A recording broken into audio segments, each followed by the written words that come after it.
This episode of Techno Buffalo is brought to you by the incredibly quiet torque machine, otherwise known as a Ford Focus Electric. So up this week, we're going to talk about new iMacs, when they might be coming. We're going to talk about the Galaxy Note 2, the Deuce, the sequel to the original phablet. We're going to talk about what it takes to become a YouTube partner and how to actually make a little bit of money from your videos. And we're going to talk about which phone might be right for you. This is Ask the Buffalo. Let's get started.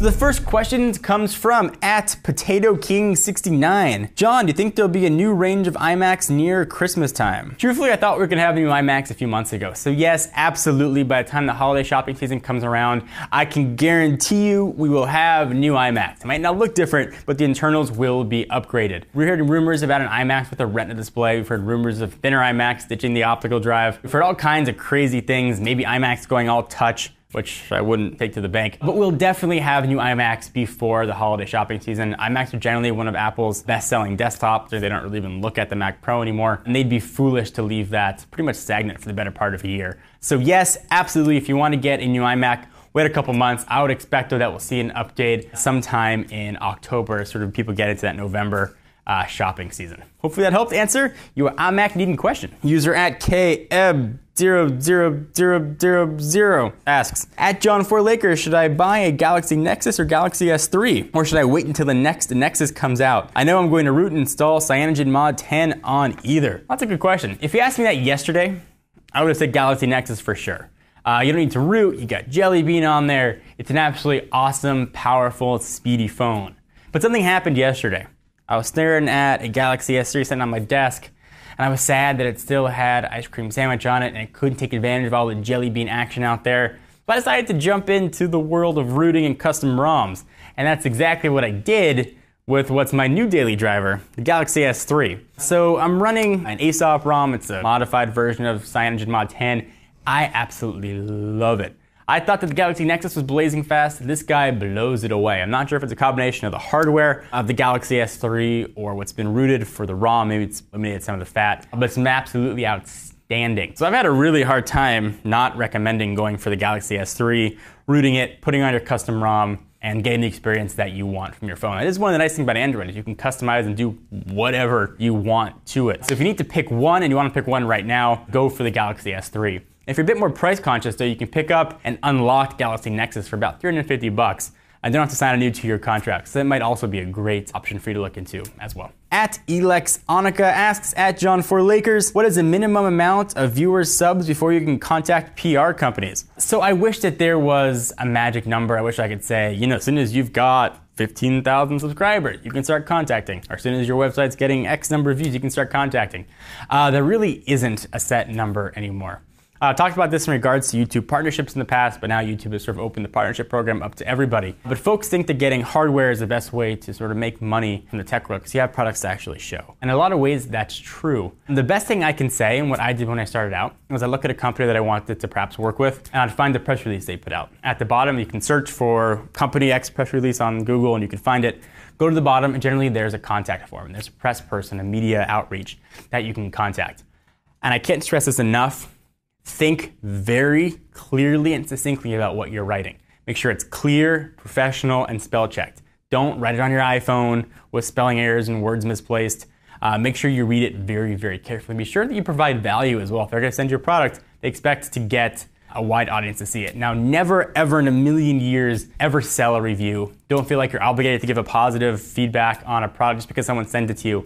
But you have to be able to quantify them sending a product. They have a boss meant to report to. They're going to say, hey, why'd you send X person a device if they don't have a big audience? So if you review a phone, for example, and your video gets 5,000 views, tell the PR person, hey, video got 5,000 views, just want to let you know. Quantify it for them. And you start to build a reputation. And for every maybe 15 people out of say no to you, one might say yes.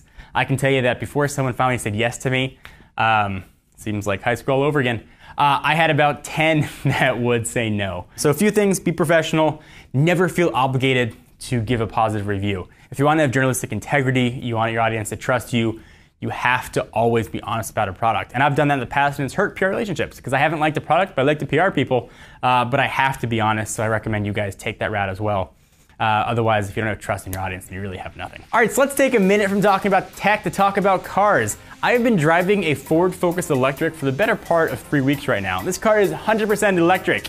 There's not a drop of gas this thing takes, and it's been beyond awesome. And I've absolutely loved driving the Ford Focus Electric. 0 to 30 times are crazy fast. I am creepy quiet. Driving out the car makes really no noise. It's changed the way I drive.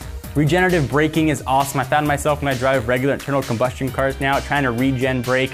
You have to drive an electric car to experience what it's like. It's got a range of about 76 miles. I've had 0 range anxiety doing everyday driving. In fact, the farthest I've gone has been 40 miles. I've still had 30 in reserve. I plug it in at night, and it's got some cool LED lights that glow around it, and it's been pretty awesome to drive. One of the coolest things, though, about the Ford Focus Electric is the My Ford mobile app. It helps you sort of alleviate some of the anxiety you have with driving an electric car. It'll tell you how much charge you have left. It gives you a map of charging stations. Just gives you a way to interact with your car you've never really had before, and it's a lot of fun. Definitely give it a shot, and go to your Ford dealer and try a new Focus Electric. I think you're gonna really like it. User @BradleyWasHere asks, @John4Lakers, what are your impressions of the Galaxy Note 2? Do you feel like it's a worthy successor as your daily driver? The Galaxy Note 2 is, in my mind, totally awesome. I loved the original 5.3-inch Galaxy Note, probably one of my favorite phones the past few years. This guy keeps the same size, but gets bigger. It's now 5.5 inches of phone hotness. It's got a 280 by 720 pixel resolution, a 6.9 aspect ratio. Got a quad-core processor clocked at 1.6 gigahertz. This thing is screaming fast.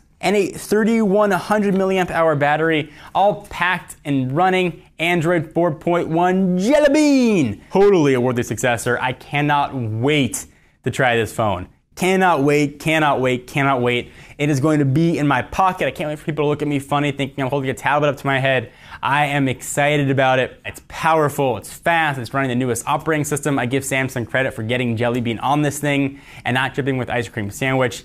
Yes, yes, yes, Galaxy Note, new hotness. Wait for it if you love the original Galaxy Note. I think it's gonna be a really, really worthwhile upgrade. Todd Hazelton, our head of mobile, had a chance to check it out at IFA. He came away really impressed. Thank you guys for watching another episode of Ask the Buffalo. I'm sure to check us out at technobuffalo.com for the latest and greatest tech news.